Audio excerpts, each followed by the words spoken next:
right, welcome to day 5 so we can see what's in the 12 Days of Makeup Surprises from the CVS LA Colors Limited Edition box. So let's go ahead and see what's in the box.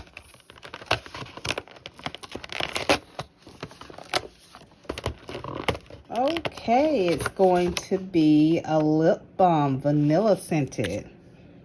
And it does smell like vanilla. And it is a white lip balm.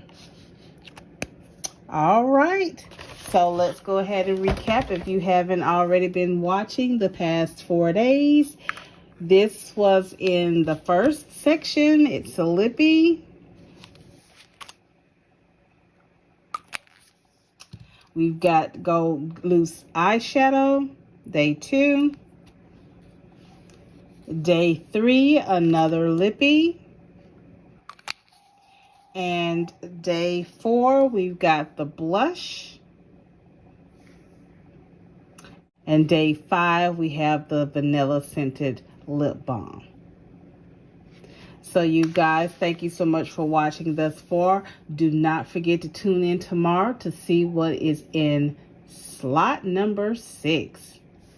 Bye.